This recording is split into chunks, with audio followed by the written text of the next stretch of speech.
Welcome to our channel PS edu info. तो आज हम डिसऑर्डर के बारे में जानेंगे और इसके टाइप्स के बारे में जानेंगे और किस तरह से एक नॉर्मल फंक्शनिंग बॉडी को ये अफेक्ट करता है ये जानेंगे। तो डिसऑर्डर का मतलब जानते हैं। In medicine are disturbance of normal functioning of the mind और body. Disorders may be cause by genetic factors, disease और ट्रॉमा। तो कह रहा है यहाँ पर in medicine are disturbance of normal function of the mind और बॉडी। एक डिस्टर्बेंस है, एक अशांति है किसके अंदर, एक सामान्य रूप से काम कर रही बॉडी के लिए और मस्तिष्क के लिए। डिसऑर्डर कैसे भी हो सकते हैं, जेनेटिक फैक्टर्स से भी हो सकते हैं, अनुवांशिक कारकों से भी हो सकते हैं, डिसीज और ट्रॉमा से भी, बीमारी से भी या सदमा से भी किसी। तो आगे देखते हैं इसके टाइप्स, देखते हैं disorders. Some common types of disorders: aphasia, ADHD, bulimia nervosa. Bulimia nervosa एक और है, एक एनोरेक्सिया, एनोरेक्सिया नर्वोसा है, वो भी एक ईटिंग डिसऑर्डर है। तो जैसे यहाँ पर डिसलेक्सिया, डिस्ग्राफिया और डिस्कैल्कुलिया, ये है लर्निंग डिसऑर्डर्स। उसी तरह से डिस्मॉर्फिया, डिस्थीमिया, डिस्प्रैक्सिया, प्रोजेरिया, इनके भी डिसऑर्डर्स के कई सारे टाइप्स होते हैं। ईटिंग डिसऑर्डर्स होते हैं, जेनेटिक डिसऑर्डर्स होते हैं और लर्निंग डिसऑर्डर्स होते हैं। तो अब यहाँ पर मेनली हमारा जो फोकस है इन डिसऑर्डर्स के ऊपर है जो यहाँ पर लिखे हैं, और इनके डेफिनेशंस जानेंगे हम आगे देखते हैं। पहला क्या है, डिसलेक्सिया, और learning disorder characterized by difficulty reading. भाषा क्या बोलते हैं, एक लर्निंग डिसऑर्डर है, एक सीखने में एक दिक्कत आने वाली प्रॉब्लम है इसमें, जो रीडिंग प्रॉब्लम है एक, जिसमें पढ़ने में दिक्कत आती है। डिसलेक्सिया के अंदर बच्चे को किस में दिक्कत आती है, पढ़ने में। एक रीडिंग डिसऑर्डर है। तो एक अधिगम संबंधी कठिनाई या विकार को कह सकते हैं, जो किसमें देखी जाती है, सामान्य दृष्टि और बुद्धि वाले बच्चों में। इसमें dyslexia occurs in children with normal vision and intelligence. तो डिसलेक्सिया जो है वो नॉर्मल बच्चों में, सामान्य जैसे स्कूल के बच्चे होते हैं उन सब में पाया जाता है, जिनको क्या बोलते हैं, डिफिकल्टी होती है रीडिंग करने में, पढ़ने में दिक्कत होती है। तो एक अधिगम संबंधी विकार है ये। More than 10 million cases per year in India. 10 million cases per year India में मिल रहे हैं इसके, डिसलेक्सिया के। तो अगला देखते हैं अब हम, dysgraphia. Dysgraphia is a term that refers to trouble with writing. Dysgraphia एक शब्द है, एक टर्म है जो क्या करता है, एक राइटिंग में, लिखने में प्रॉब्लम को दर्शाता है। Dysgraphia, many experts view dysgraphia as challenges with a set of skills known as transcription. These skills, hand writing, typing and spelling, allow us to produce writing. कई विशेषज्ञों का मानना है, मैनी एक्सपर्ट्स जो है उनका, कई विशेषज्ञों का मानना है, जो डिस्ग्राफिया है एक प्रतिलेखन के रूप में ज्ञात कौशल के एक सेट चुनौतियों के रूप में देखते हैं। तो प्रतिलेखन क्या होता है, प्रतिलेखन होता है जैसे कोई शब्द आपने बोला और उसको लिख लिया, आपने अपने कोई शब्द सुना और उसको लिख रहे हैं आप। तो इसमें जो क्या बोलते हैं, सुनने की क्षमता अच्छी होनी चाहिए प्रतिलेखन में। जैसे आप श्रुतलेख लिखते होंगे तो उसी तरह से प्रतिलेखन भी होता है, इसके अंदर शब्दों को सुन के लिखा जाता है, इसमें सुनने की क्षमता अच्छी होनी चाहिए। This skills, hand writing, typing and spelling. तो ये जो स्किल्स हैं, जो ये कौशल हैं टाइपिंग की, जैसे यहाँ पर लेखन की, hand writing, typing and spelling की, वर्तनी की और टाइपिंग की। जैसे टाइपिंग, कंप्यूटर में आप टाइपिंग करते हैं उसमें भी प्रॉब्लम्स आ सकती है। और ये सारी जो है चीज़ें आएंगी, हैंड राइटिंग, टाइपिंग और spelling, allow us to produce writing. हमें अलाउ करती है, हमें अनुमति देती है कि हम शब्दों को लिखें कैसे। तो आगे देखते हैं। तो डिस्ग्राफिया आप समझ गए, डिस्ग्राफिया किस में प्रॉब्लम होती है, इसमें प्रॉब्लम इन राइटिंग।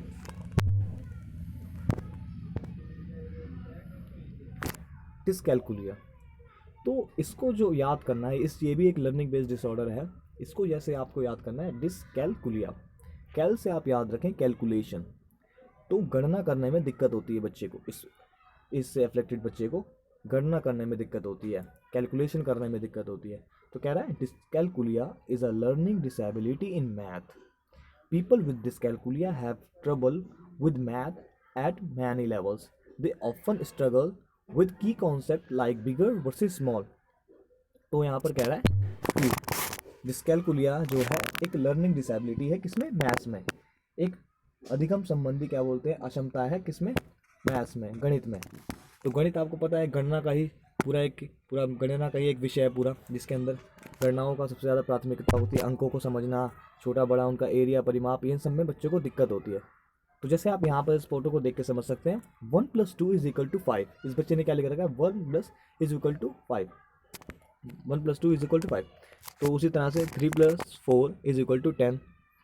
तो ये जैसे बच्चे ने लिखा है यहाँ पर, तो गणना करने में मैंने आपको पहले ही समझा दिया कि कैलकुलेशन में बच्चे को दिक्कत होती है, और कभी कभार अक्सर वो स्ट्रगल करते हैं, उनको काफ़ी दिक्कतें होती हैं।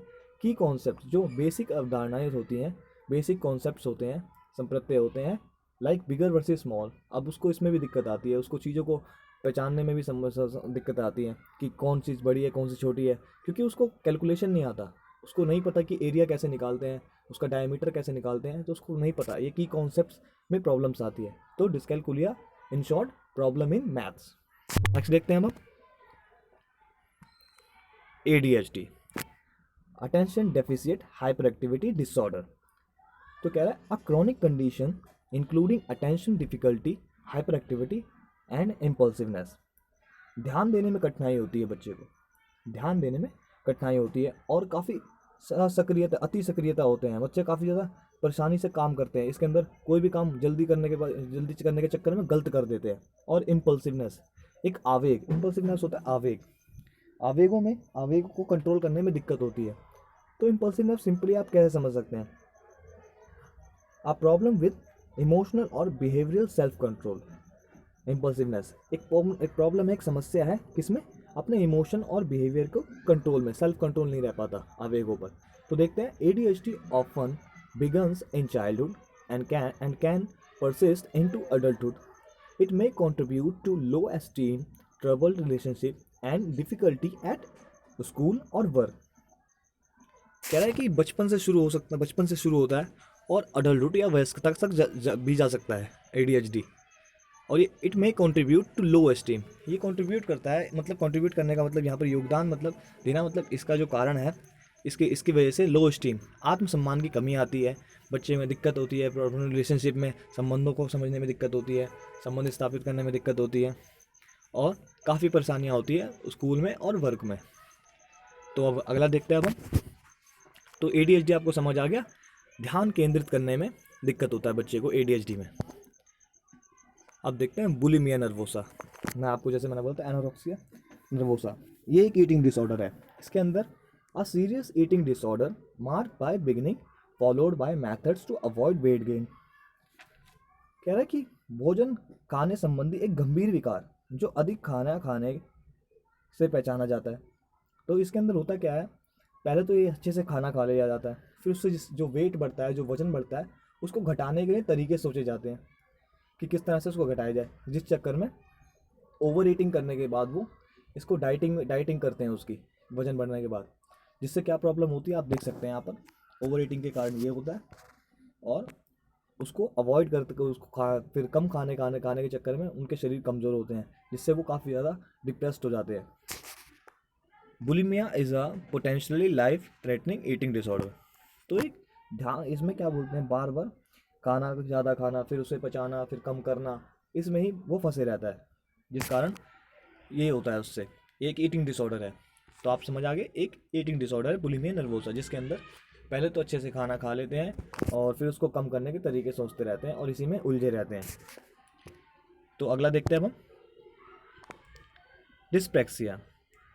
डिस्प्रैक्सिया डेवलपमेंटल कोऑर्डिनेशन डिसऑर्डर, इसको DCD भी कहते हैं, also known as dyspraxia, is a condition affecting physical coordination. तो कह रहा है यहाँ पर जो डिस्प्रैक्सिया है वो विकासात्मक समन्वय विकार है। एक समन्वय का अर्थ होता है कि किसी से सामंजस्य करना, उसके बीच कैसे अपने आप को मेल करवाना, अपने आप से मेल मिलाप करना उसके साथ, किस तरह से उसको और अपने आप को सेम बनाना। जैसे एक ऐसी स्थिति है, ये एक ऐसी स्थिति जिसके अंदर शरीर समन्वय को प्रभावित करती है, जो समन्वय को प्रभावित करती है, कि कोऑर्डिनेशन में दिक्कत आती है बच्चे को, वो अपने अपने जो आसपास के जो स्टूडेंट्स होते हैं, जो बच्चे होते हैं, उनसे वो मेल नहीं कर पाता, उनके जैसे वो जो कार्य करते हैं, उनके जैसे जो काम कर पाते हैं वो नहीं कर पाता। तो इससे होता क्या है, it causes a child to perform less well than expected in daily activities for their age and appear to move clumsily. तो कह रहा है कि ये जो है ये इसके अंदर एक बच्चा अपने दैनिक जीवन में, एक बच्चा अपने जो नॉर्मल लाइफ है उसकी, जो उसमें जो कार्य मिलते हैं, जो गतिविधियाँ, जो एक्टिविटी मिलती है उसके अंदर, उसको करने में भी असक्षम होता है, वो भी नहीं कर पाता, जिससे उसके प्रदर्शन में कमी आती है। एंड अपीयर टू मूव क्लम्सली, और एक ऐसा दिखा, एक अनाड़ी के रूप में दिखता है। क्लम्सली मतलब अनाड़ी, एक अनाड़ी के रूप में दिखता है वो। जैसे बच्चा अपने आसपास कोऑर्डिनेशन नहीं कर पा रहा, तो उससे क्या होगा, तो दूसरों से पीछे रह जाएगा, क्योंकि ये जो फिजिकली कोऑर्डिनेशन में दिक्कत आ रही है उसको, फिजिकल कोऑर्डिनेशन में, तो इसी कारण से होता है, वो बाकियों से पीछे रह जाएगा और उसकी परफॉर्मेंस या प्रदर्शन में उसकी कमी आने लगेगी। डिस्पेक्सिया यही होता है। आगे देखते हैं अब dysthymia. Dysthymia is a milder but long-lasting form of depression. It's also called persistent depressive disorder. People with this condition may also have bouts of major depression at times. Dysthymia dysthymia जो है वो एक अवसाद है। अवसाद का एक हल्का लेकिन लंबे समय तक चलने वाला एक रूप है। एक अवसाद है, एक डिप्रेशन है, एक स्ट्रेस है। इसे लगातार अवसादग्रस्तता विकार भी कहते हैं। मतलब परसिस्टेंट डिप्रेसिव डिसऑर्डर, लगातार अवसादग्रस्तता विकार भी कहा जाता है। तो लगातार चलता है ये। जैसे अब कोई भी व्यक्ति हो जो बार बार किसी एक ही चीज़ को सोचने लगे और परेशान रहे, तो वो डिप्रेस्ड और सैडनेस में आ जाएगा, जिससे उसके मन में अवसाद पैदा होगा। अवसाद होता क्या? अवसाद एक मानसिक क्रिया, एक मानसिक प्रतिक्रिया है जो व्यक्ति को क्या बोलते हैं, डिसमोटिवेट करती है, डिमोटिवेट करती है, एक तरह से कह सकते हैं उसको, जो डिमोटिवेट करने में उसको प्रॉब्लम डिमोटिवेट करती है।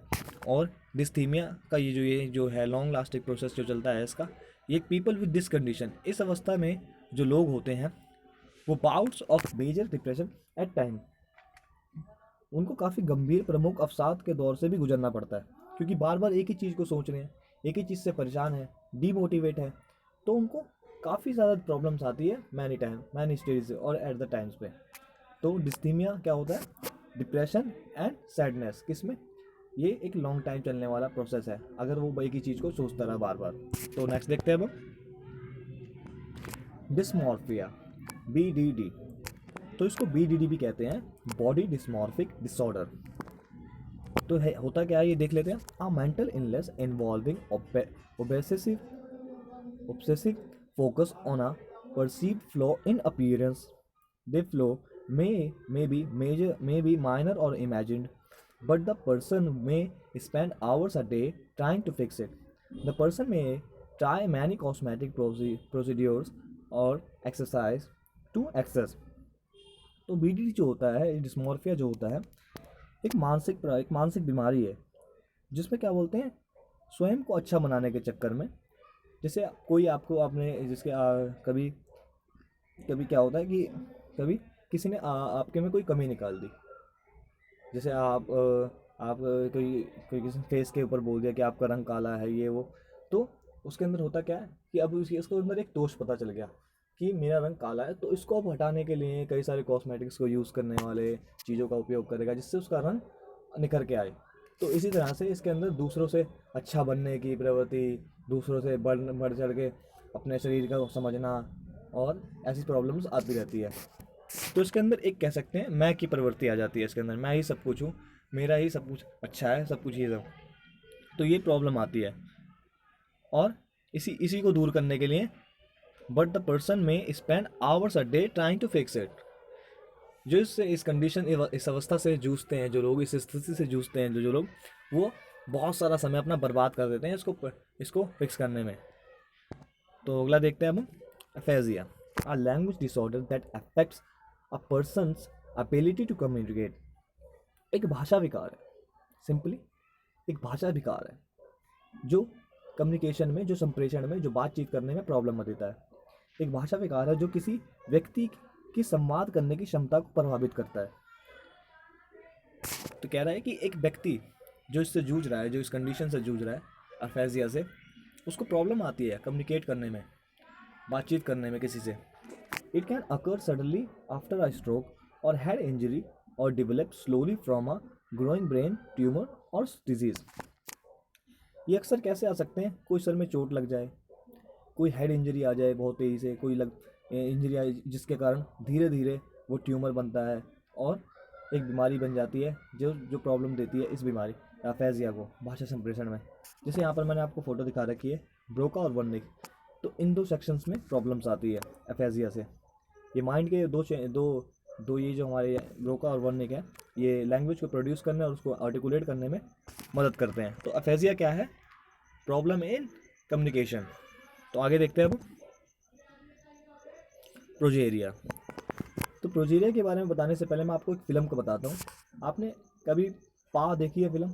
जिसमें क्या बोलते हैं, एक अमिताभ बच्चन की फ़िल्म है जिसमें वो एक रोल निभाते हैं, जिसमें वो काफ़ी ज़्यादा उसमें उनसे जो जो वो काफ़ी ज़्यादा उम्र दराज दिखते हैं एक बच्चे के रूप में होने के बाद भी। तो प्रोजेरिया वही है, कम उम्र में वृद्ध दिखना, कम उम्र में वृद्ध दिखना। Progeria also known as Hutchinson Gilford syndrome, इसको हटचिंसन गिलफर्ड सिंड्रोम के नाम से भी जाना जाता है, is an extremely rare progressive genetic disorder that causes children to age rapidly, starting in their first 2 years of life. Children with progeria generally appear normal at birth. तो कह रहा है जो प्रोजेरिया है एक अत्यंत दुर्लभ प्रगतिशील अनुवांशिक विकार है। तो एक दुर्लभ बीमारी है ये, एक दुर्लभ विकार है, एक तरह से बीमारी कह सकते हैं इसको। एक दुर्लभ बीमारी है और एक प्रगतिशील बीमारी है। प्रगतिशील क्यों है? कि बच्चा बढ़ तो रहा है, बच्चे का विकास तो हो रहा है, लेकिन वो किस में हुई? वो वृद्धावस्था में होता जा रहा है। ये जन्म से 2 वर्ष से शुरुआत होती है। तो प्रोजेरिया में यही होता है कि जल्दी वृद्ध दिखता है, कम एज में जल्दी दिखता है, ज़्यादा एज का दिखता है वो, एक तरह से आप कह सकते हैं। A progressive genetic disorder that causes children to age rapidly. एक प्रगतिशील जेनेटिक डिसऑर्डर है, एक अनुवांशिक डिसऑर्डर है, एक अनुवांशिक विकार है जो एज रैपिडली बढ़ता हुआ नजर आता है। बच्चा है तो उतना ही, बच्चा अपनी गति से ही बढ़ रहा है, 2 3 4 5 साल एक सिक्वेंसली बढ़ रहा है, क्रमबद्ध तरीके से बढ़ रहा है। लेकिन जो उसकी उम्र है, जो उसका फेस है, बाल झड़ना, होठों का होठों का पतला होना, आंखें थोड़ी सी कमज़ोर हो जाना, शरीर का कमज़ोर होना, तो ये जो प्रॉब्लम्स है आती है प्रोजेरिया में। जैसे यहाँ पर मैंने आपको फ़ोटो दिखा रखी है। तो इस तरह से बच्चों को प्रॉब्लम आती है, इससे अफेक्टेड बच्चों को प्रॉब्लम आती है। वो बहुत कम उम्र में बूढ़े दिखने लगते हैं, ओल्ड एज के रखने लग जाते हैं बहुत ज़्यादा। The genetic mutation occurs randomly and isn't inherited. तो कह रहा है जो एक जेनेटिक म्यूटेशंस के कारण भी हो जाता है, ज़रूरी नहीं कि अनुवांशिक रूप से हो, जेनेटिक म्यूटेशन के कारण भी होता है।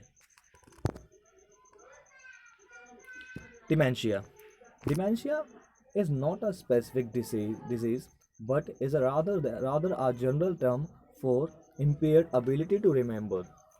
कह रहा है कि मनोभ्रंश, डिमेंशिया को मनोभ्रंश भी कहते हैं, एक विशिष्ट बीमारी नहीं है, कोई इतनी स्पेशल कोई खास बीमारी नहीं है, लेकिन एक जनरल टर्म है, जिसमें एक जनरल टर्म है, एक सामान्य पद है, जमाने शब्द है, जिसमें क्या बोलते हैं, प्रॉब्लम आती है किसमें? रिमेंबर में, मेमोरी थिंकिंग में, प्रॉब्लम सॉल्विंग में, लैंग्वेज परसेप्शन, इन सब में, डिसीजंस लेने में, थिंकिंग में, इन सब में प्रॉब्लम आती है डिमेंशिया में। तो problem in memory to remember, ये कह सकते हो आप कि थिंकिंग में, प्रॉब्लम सॉल्विंग में और लैंग्वेज परसेप्शन वगैरह इन सब में प्रॉब्लम आती है डिमेंशिया में। और जो क्या बोलते हैं, Alzheimer's disease is the most common type of dementia. तो अल्जाइमर आपने कभी सुना होगा। तो ये जो बीमारी है वो डिमेंशिया के अंदर ही आती है। डिमेंशिया का एक टर्म है अल्जाइमर्स, जिसके अंदर बच्चे क्या बोलते हैं, कोई भी से जो ग्रसित लोग हैं, जो इससे अफेक्टेड लोग हैं, उनको मेमोरी थिंकिंग में प्रॉब्लम आती है, जल्दी चीज़ों को सोच नहीं पाते, डिसीजन नहीं ले पाते, और क्या बोलते प्रॉब्लम कोई आ जाए तो जल्दी इसको भी सॉल्व ना कर पाते। तो यही होता है इसमें डिमेंशिया में, प्रॉब्लम इन मेमोरी थिंकिंग। सो आगे चलते हैं अब। तो आज के लिए वीडियो इतना ही। Thanks for watching the video. If you like the video so please share, subscribe and support, and for more video updates hit the bell icon. Thank you.